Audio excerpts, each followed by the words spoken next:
Here with Rabbitohs member Tom Denniss, and Tom, an amazing feat, 622 marathons in 622 days. Can you tell us the thought process behind starting that adventure? Well, I wasn't sure that it would be 622 days when I started. I knew that the distance was equivalent to 622 marathons, but yeah, I started feeling pretty good throughout and pretty early on in the run, and so when I realised that I was a chance of doing it in the same number of days, I focused on that and managed to get there, and that cut 40 days off the current world record, or the existing world record. I guess mine's now the current world record.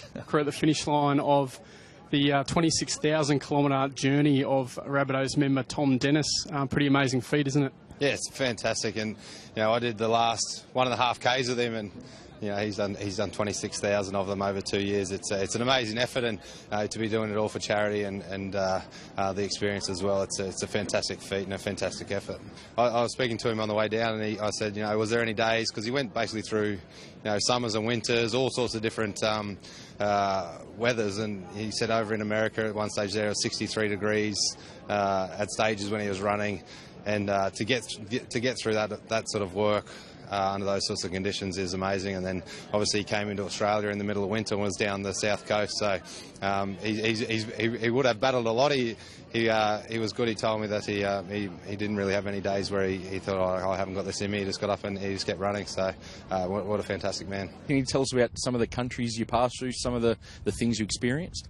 Yeah, I ran across the length of New Zealand, across North America, South America, Europe, part of Asia, and then across Australia. So I think I've visited 20 countries in all, and all sorts of climatic conditions, from extreme heat, 60 degrees, down to some pretty cold weather at around -10.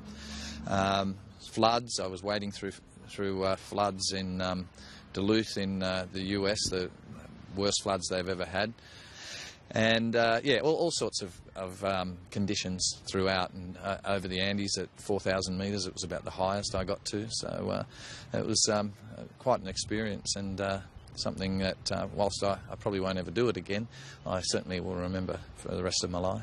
Phenomenal. And how did you keep in touch with your beloved Rabbitohs while you're away for 2 years?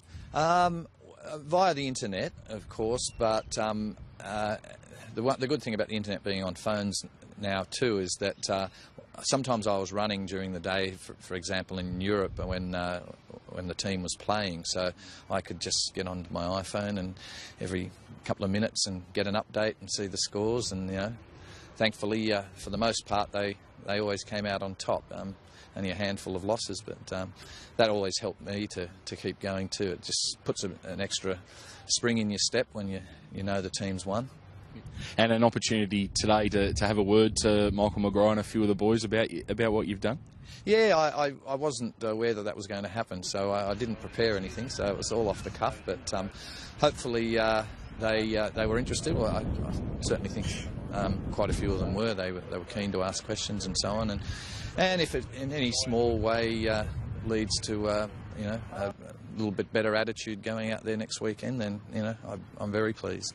Very good. We heard you saying to the boys that a lot of the motivation was about the adventure of what you're doing and enjoying what you were doing, but also raising money for Oxfam as well? Yeah, exactly. As soon as I decided to do it, I thought, well, hang on, this is a great way to raise money for a charity, and Oxfam's one that I had donated to for many years, and they also have a history of raising money through running events. They have annual 100-kilometre events in various cities, certainly here in Sydney and in Melbourne, and yeah, so I just thought it was a natural fit. So I've managed to raise, to this point, over $56,000, which is, I've been told that is enough to feed around 1,000 children and their families in South Africa for a year. So that makes it very tangible. That's fantastic. Well, congratulations on your world record and the feats that you've achieved, and also on raising that money for Oxfam. Okay, thank you. Thanks for having me.